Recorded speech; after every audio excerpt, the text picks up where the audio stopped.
You know what's fun? Staying indoors, playing video games, and having nothing more to worry about than a paper cut. Yeah, and don't worry about going outside. Why risk your life for a breath of fresh air when you can have air that smells like, well, you?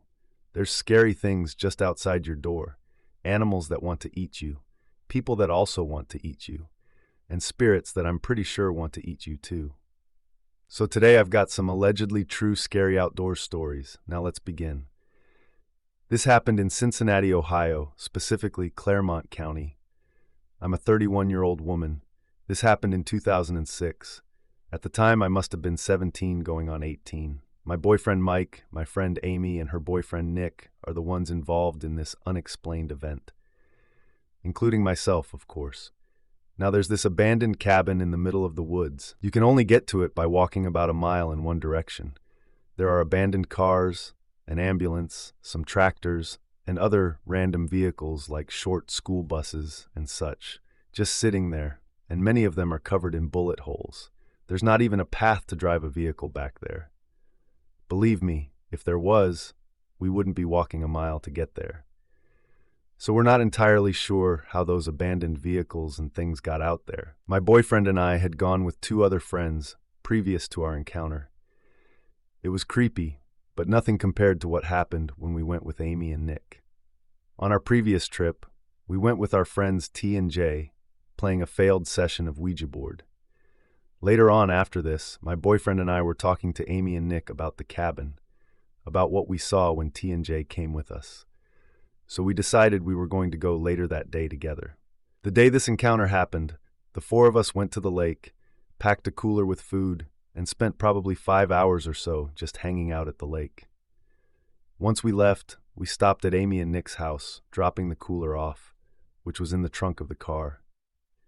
After getting everything out of the trunk from our lake trip, we headed to my boyfriend's parents' house, where we parked the car and began our hour walk to the weird cabin.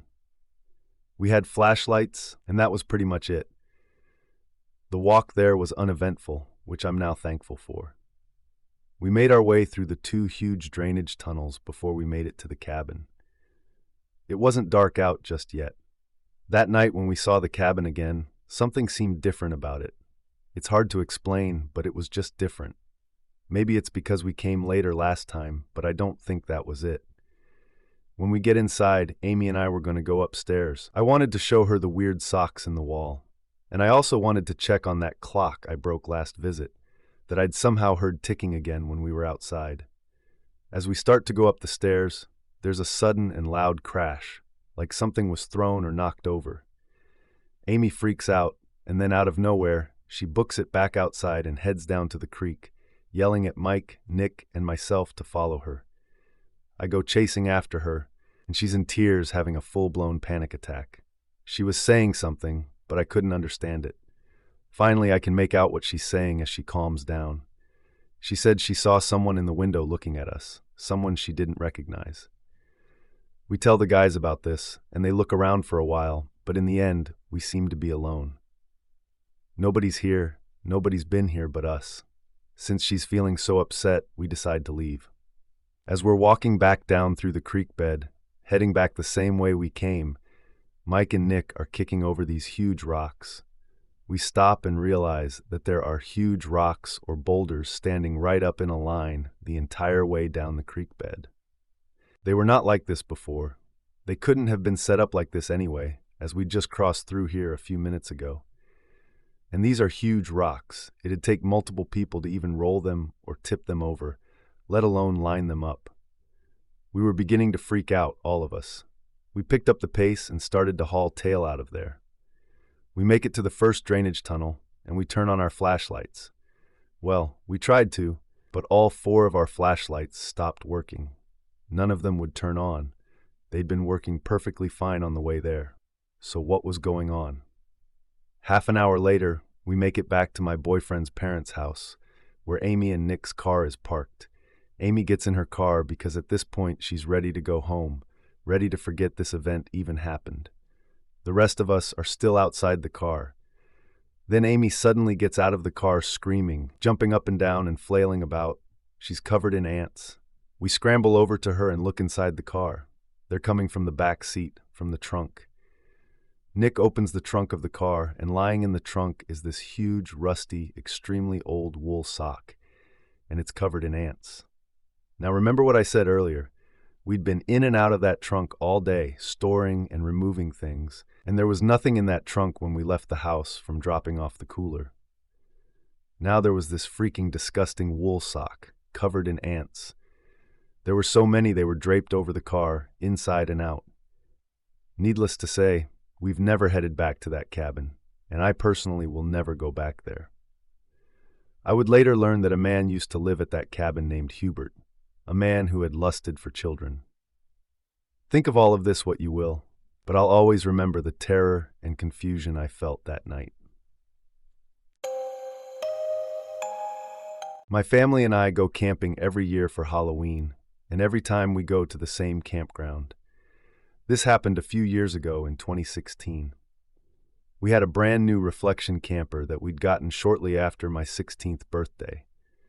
It was October 30th. We'd just gotten our designated camper lot and got set up. It was around 2 p.m. My parents decided to go get some food for the weekend and candy for the trick-or-treaters for tomorrow night. While they were gone, I took the time to go and ride my bike around the campground, maybe go do a little bit of fishing too. I was gone for maybe 30 minutes or so when I came back to the camper. Something seemed different. Something seemed wrong. When I left, the outdoors had been quite loud, but now it was eerily silent. The birds stopped chirping, and the wind slowed to a crawl. Even all the people that were outside before had all gone back into their campers. As I walked to the camper door, a bit confused, the entire camper began to shake violently. I could hear things getting thrown and broken inside. The next thing I hear, there's glass breaking and something falling out of the back of the camper. I quickly run around to the back, only to see the hind end of a pale grayish creature running into the woods on all fours. I saw just enough of its body, and it was horrifying. I think it even had some sort of horns or antlers. It was really skinny, so much so you could see the bones under its skin. Just before breaking into the tree line, it let out this shrill scream. My hands jumped to cover my ears, and I cringed. Soon, it was gone. I looked at the camper, and there were deep, long gashes in the metal sheeting of the camper, broken glass all over the ground. I went inside, and everything was destroyed. Little to say, we didn't stay there for the rest of the week. My completely outraged parents took the camper back to the dealership for repairs. Luckily, they didn't blame me, as the markings and damage done looked to be done by an animal. They thought it was a bear who had wandered in to get some food. At the worst, they blamed me for leaving the door open or something, but I know I didn't. Sure, it was an animal that got in. They're right about that, but it was an animal that could open doors like a person. That thing's scream will haunt me till the day I die. I bought this cabin last year, right before the company I worked for went belly up, and I lost basically everything else. It was meant to be a fishing cabin, but losing my job forced me to leave the apartment in New York City that I could no longer afford, and the cabin became my new home. I took up some freelance riding to keep myself fed, and I fixed up the old Land Rover that the previous owners had left on the property for grocery runs. The cabin itself came fully furnished with brand new appliances. It was lakefront property, a rarity in the Adirondack Park due to strict building requirements. It had a 3-bedroom main floor and a basement accessible from outside of the house that doubled as a garage for the Land Rover and a laundry room. Following the advice of one of the locals, I bought a large freezer to store meat and vegetables through the winter. Roads leading into the remote town of Long Lake were treacherous during the winter months, and that made food scarce and expensive.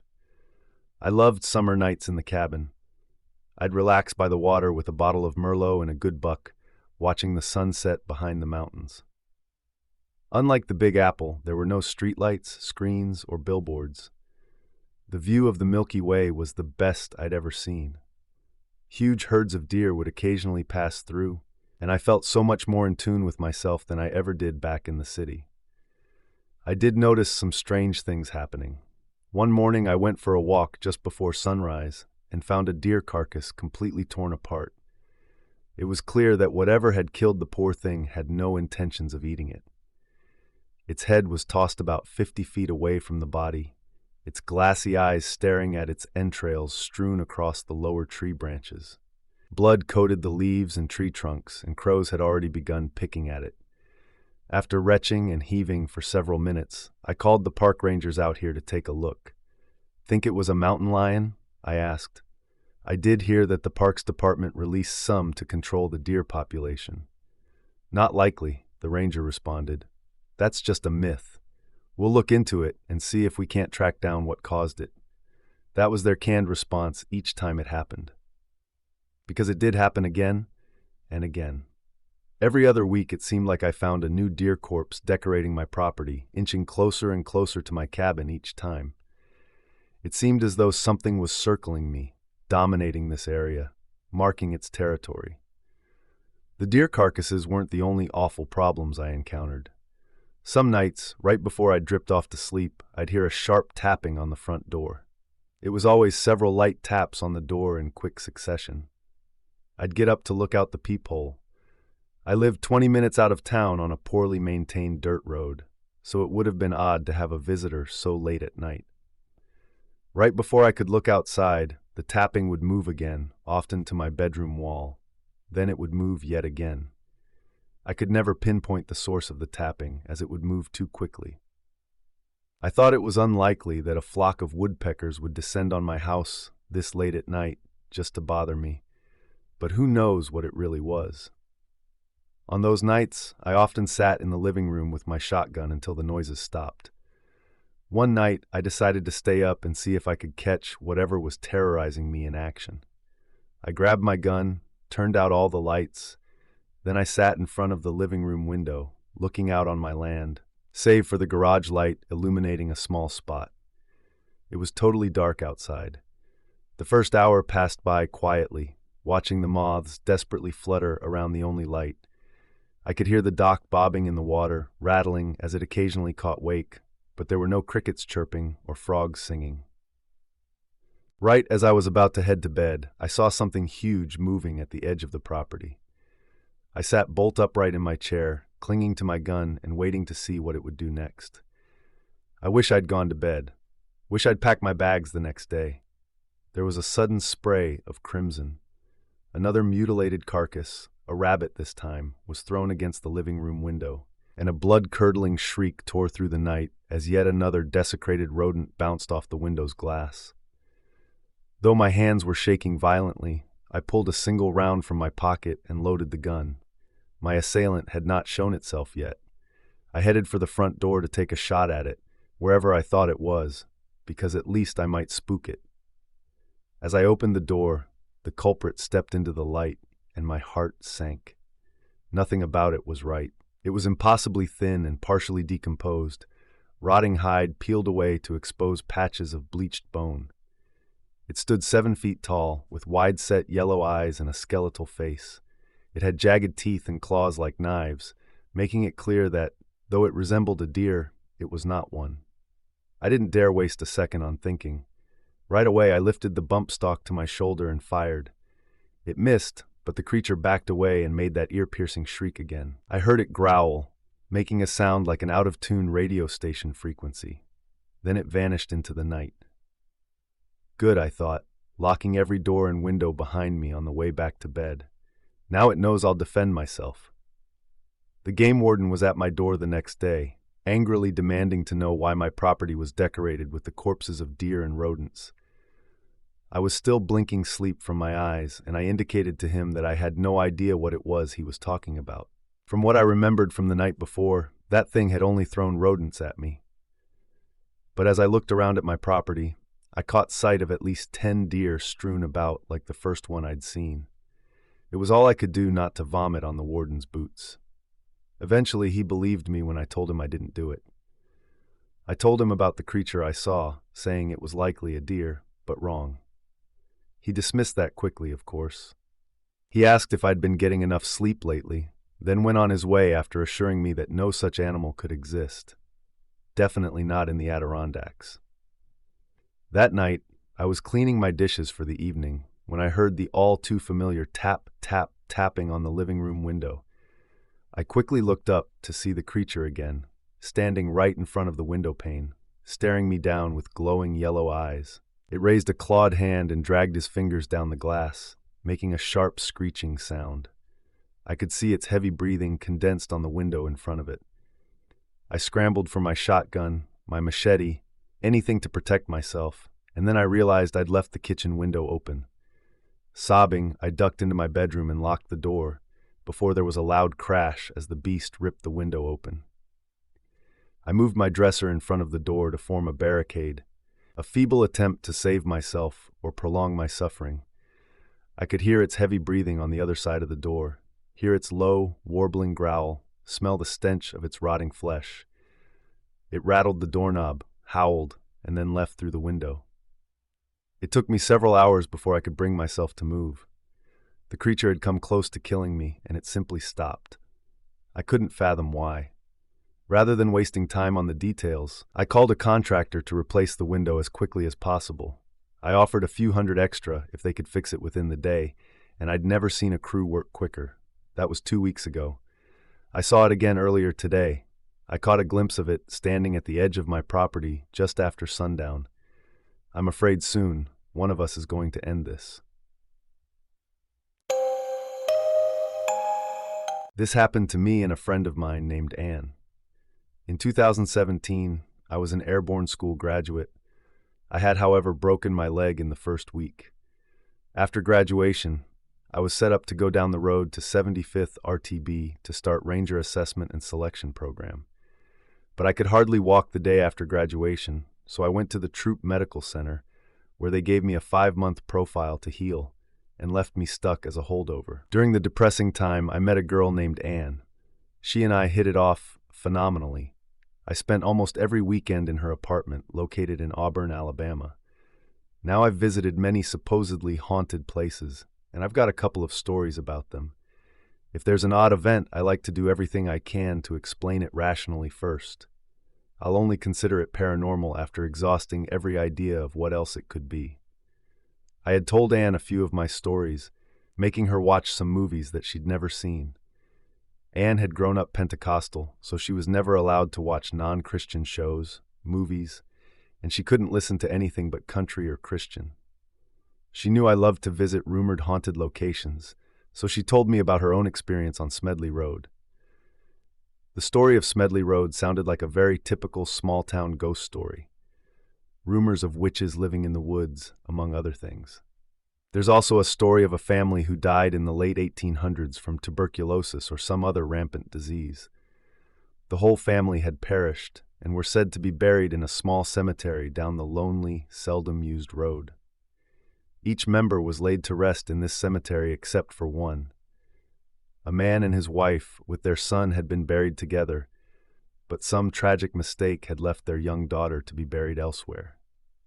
The story goes that if you can find this cemetery on a long, narrow, overgrown, and unmarked road, and you park your vehicle and turn it off, the family of the lost child will return to search for her, and will not let you go before they have finished the search. Then you should be able to start your car and leave. Of course, this piqued my interest. I've never experienced such a phenomenon. Now this was the story that Anne told me. I texted her to have her tell me again so I could be more accurate. Here's her story from her point of view. When we were in high school, my cousin Janet and I wanted to go down this haunted road, so we called up some friends, Jack, Trin, and Steve, to see if they wanted to take us. We knew that Jack knew the way. They agreed, bringing Janet and her boyfriend, Fred. We met and left from Jack's house in Jack's old single-cab Ford truck. Jack, Trin, and Steve were in the front seats of the truck, while me, Janet, and Fred were in the bed. When we started down the actual road, I kept seeing red lights following us through the trees. All of a sudden, Fred yelled out, "What the hell?" And we both looked to the other side where he was. There they were, matching our speed deep in the woods, more red lights. After they disappeared behind a group of trees, we didn't see them again. It was then that we pulled up to the cemetery and got out. We walked around a bit, but got a really bad, creepy feeling, so we began to leave. Once we loaded back into the truck, the dang thing wouldn't start. Jack kept trying and trying the engine, but it wasn't turning over. After what seemed like an hour, but was only maybe 5 minutes, the truck roared back to life and we pulled out of there so fast I thought we were going to lose the tires. That was Anne's story. After hearing that, how could I resist going there myself? After much persuasion, she agreed to show me the way. The following day, we left at about 1 p.m.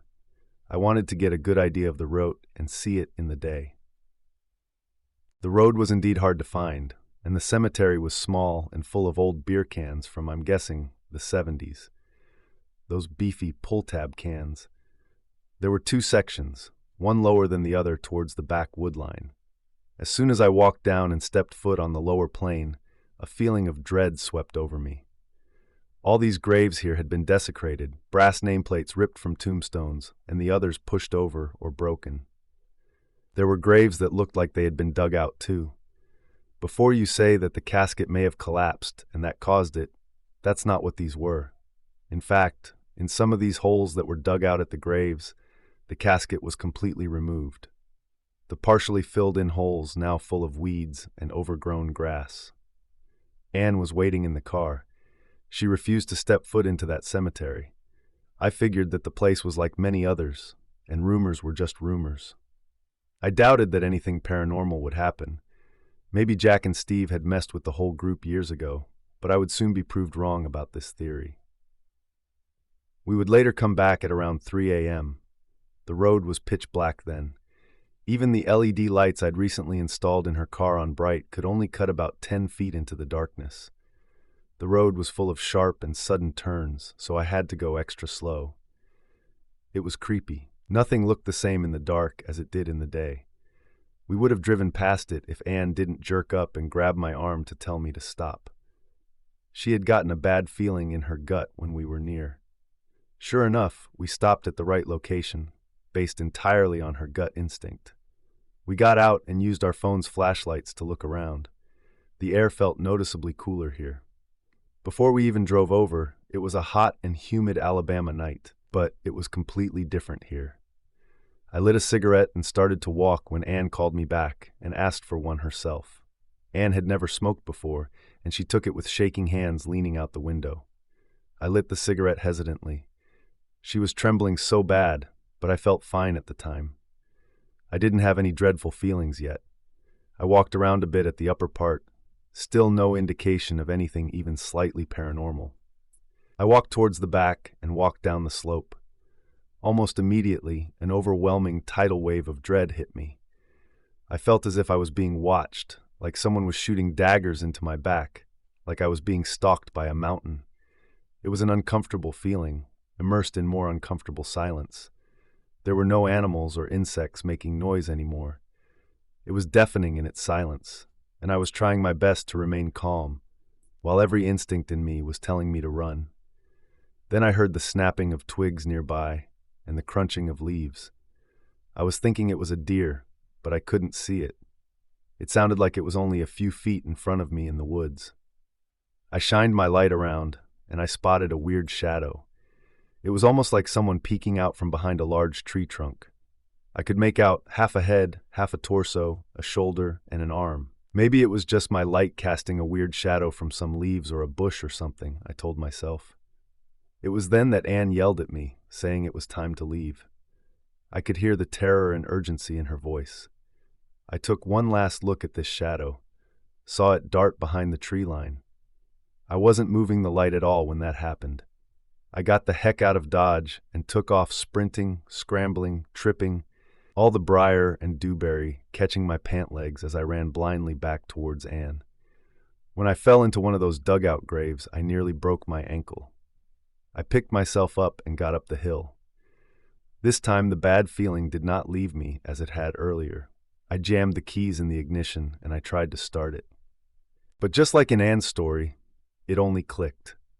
It was like the battery had decided to die right then and there. I assumed in my panic that Anne had simply left the interior lights on, causing the battery to go dead. I was about to open the door to go check the battery connection when Anne grabbed the key, turned it, and it started right up. In that moment, her face was lit by moonlight, and I could make out tears streaming down her face. I squeezed her hand tightly and tried to reassure her. I put it in drive and turned left as sharp as I could. I had to do a 3-point turnaround because of how narrow the road was. When I put it in reverse and backed up to the edge of the cemetery, I could see it in the red hue of the taillights. A pitch-black torso and head inches from the car. But it didn't have any features to it. It was featureless and solid black, despite being lit point blank. I went from 0 to 60 in seconds, driving dangerously fast with very poor visibility. Every so often, I could see him in the woods on the edge of the road between trees or random patches of tall grass, and especially so when I would slow for a sharp turn. He would be illuminated again in our taillights a few feet behind us in the middle of the road. Everyone didn't see him because she had her face buried in my arms, sobbing. She then jerked up and asked me a question that I wished she hadn't. "Do you hear that?" I shook my head. I truly didn't hear anything but rocks crunching under the tires and my own heart beating. She physically pulled me over into her lap, causing me to hit the brakes. She pulled my head almost out the window when I finally heard it, the sound of a woman wailing and screaming deep into the woods. My eyes lit up with fear, and I asked her what the heck that was. I quickly got seated again, and I could now hear it from my side of the car. I pushed the pedal as far as it would go to the floor. Periodically, I would see the shadowy man. I could constantly hear the screaming even miles down the road. As soon as the car touched the dirt road that adjoined Smedley and led to Hardball, everything just stopped. The screaming, the shadow, the horrible feeling, and terror. We drove back to her apartment in silence that was only broken by muffled sobs coming from my tear-soaked arm.